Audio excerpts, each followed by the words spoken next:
Oke, assalamualaikum warahmatullahi wabarakatuh. Bertemu lagi dengan saya Yoga. Selamat pagi para mahasiswa yang istimewa ini. Semoga pagi ini kalian masih semangat untuk mengikuti sedikit materi tentang tentang overhaul ya. Nah, di materi-materi sebelumnya saya membahas tentang pengecekan crankshaft dan lain sebagainya, cara pemeriksaan. Nah, kita lanjut ke sistem yang sebenarnya bukan cukup, ini sangat-sangat penting ketika kalian melakukan overhaul, yaitu sistem pelumasan. Kenapa kok saya bilang cukup penting? Karena jangan sampai ketika dilakukan pembongkaran overhaul terus kalian tidak memeriksa saluran oli. Setelah kamu pasang lagi itu oli mesin tidak lancar, dijamin nyawa dari mesin itu tidak akan lama, akan cepat aus, nanti akan turun mesin lagi yang dikarenakan keausan yang tidak normal karena sistem pelumasannya tidak bekerja secara optimal. Nah, oke, kita langsung aja ke materi. Kenapa kok sistem pelumasan itu penting ketika pembongkaran? Nah, fungsi utama dari sistem pelumasan yaitu untuk pelumasan jelas bagian-bagian motor yang bergerak. Nah, yang paling perlu saya garis bawahi itu pelumasan di crankshaft dengan stang seher atau itulah. Itu lebih tepatnya bimetalnya. Kalian tahu sendiri kalau crankshaft itu tidak ada bearingnya, tapi cranknya berputar, stang sehernya bergerak lurus naik turun, cranknya berputar. Gesekan di situ sangat besar. Yang kedua sebagai pendingin. Kenapa sebagai pendingin? Nah, gini. Kenapa kok dikatakan pendingin itu sebenarnya? Karena olinya itu bersirkulasi dari satu tempat ke tempat yang lain. Nah, ketika tempatnya itu lebih panas, maka panasnya akan diserap oli dan disirkulasikan ke tempat yang lebih dingin. Makanya menjadi sistem pendingin. Lanjut yang kedua yaitu sebagai fungsinya untuk perapat. Kok bisa perapat rongga-rongga kecil? Nah, kemampuan merapatkan itu hanya untuk sebagian kecil, terutama di ring piston dengan dinding silinder. Nah, itu kan dinding silinder lama-kelamaan tidak mungkin lurus sesuai dengan gap ring piston. Nah, gap-gap kecil antara ring dengan blok silinder, dinding silinder itu bisa dirapatkan sehingga kompresinya menjadi lebih baik. Yang berikutnya sebagai pembersih. Nah, kenapa sebagai pembersih? Karena di sistem pelumasan itu terdapat filter, 2 kali filter yang pada kalter dan filter pada sistem pelumasan sendiri. Ada yang pakai jaring besi, ada yang menggunakan kertas khusus filter yang fungsinya untuk menyaring. Jadi kotoran atau gram-graman atau kerak-kerak yang ada pada mesin akan ikut tersirkulasi oleh oli, dari oli masuk ke filter, lah kotorannya disaring di filter, jadi mesin dalam kondisi bersih. Oke, kita langsung masuk ke sirkuit tekanan pompa. Yang pertama, oli dari pen Carter saat dipompa ke seluruh bagian motor memerlukan pelumasan dan turun dengan sendirinya kembali ke panci Carter. Intinya alurnya, ini kan pen Carter bawah, selalu di titik gravitasi paling rendah mesin, selalu terletak di bawah, disedot oleh pompa oli.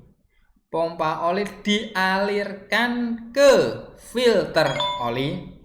Filter oli dialirkan ke crankshaft, ke sensor tekanan oli, ke torak, ke piston, ke dinding silinder, naik ke atas ke camshaft, rocker arm, dan turun kembali ke Carter. Kalau turunnya ini bebas karena gravitasi. Jadi pompa ini hanya menekan sampai atas, setelah tertekan sampai atas dia keluar dengan gravitasi turun ke bawah. Nah, urutan olinya seperti itu. Jadi dipastikan kalian ketika membongkar overhaul engine, dilihat saluran oli bagian head itu dari mana, masuk kemana, keluar kemana. Dicek apakah lubangnya itu normal atau ada kebocoran. Ketika ada kebocoran itu otomatis mengurangi tekanan. Ketika tekanan oli berkurang, gaya pelumasannya akan berkurang dan menjadi gesekan yang besar. Itu yang perlu diwaspadai. Sifat pelumas teratur dan merata, memberi pendinginan pembersihan tiap-tiap bagian motor. Karena pompa digerakkan oleh motor, hasil pemompanya tergantung pada putaran mesin. Semakin kencang mesin berputar, semakin besar tekanannya. Tapi jangan khawatir, ada bypassnya sendiri, sistem bypass.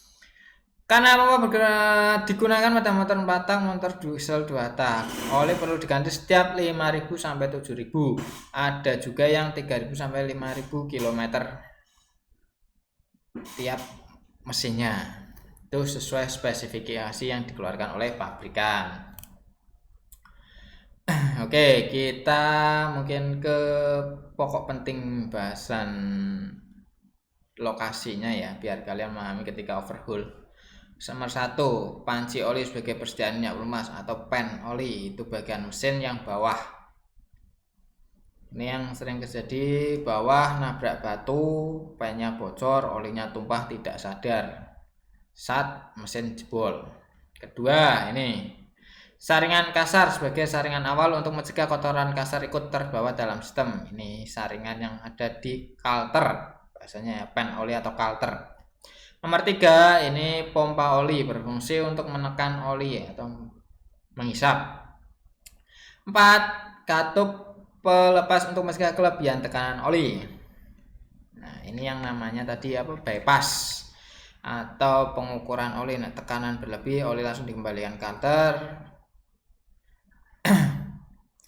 Nomor 5, saringan halus untuk menyaring oli sebelum pemakaian. Saringan yang bisa dilepas diganti sesuai SOP-nya berapa kilometer ganti. Nomor 5, saringan halus sudah. Katup bebas untuk menjamin pelumas tetap berfungsi sewaktu saringan halus tersumbat. Bebas nih. Filter terlalu lama tidak diganti, kemungkinan kotor dan terjadi penyumbatan. Kalau terjadi penyumbatan, otomatis oli akan dibypass langsung tanpa melewati filter untuk langsung tetap ke mesin. Daripada ngenteni iki rusak, mending menjaga mesin tetap normal. Saklar tekan berfungsi sebagai saklar lampu indikator. Nih. Sisanya langsung oli dimasukkan ke mesin pemakaian.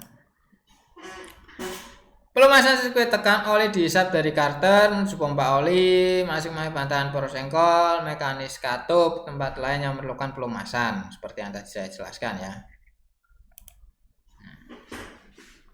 Nah, ini gambaran di mana oli mesin itu bekerja sangat keras. Ini crank, ini stang seher, ini nah oli masuk ke crank. Nah, di antara crank ini berputar, ini naik turun, di sini ada sistem pelumasan yang bertekanan memberikan jarak antara crank dengan stang seher sehingga tidak terjadi gesekan yang besar. Menuju metal jalan mengalir melalui lubang yang ada pada poros. Lah, ini ketika kalian pembongkaran wajib lubang-lubang ini dibersihkan semuanya. Jangan sampai kalian lupa melewati saluran oli. Nah, ini cipratan yang terjadi ketika crankshaft, terus blok silinder. Ini lubang penyemprotan di blok silinder, perlu kalian bersihkan juga. Nah, jadi dalam sistem pelumasan itu sangat penting untuk pembongkaran biar tidak 2 kali proses. Jadi kalian pastikan sistem pelumasan dalam baik. Terima kasih. Assalamualaikum warahmatullahi wabarakatuh.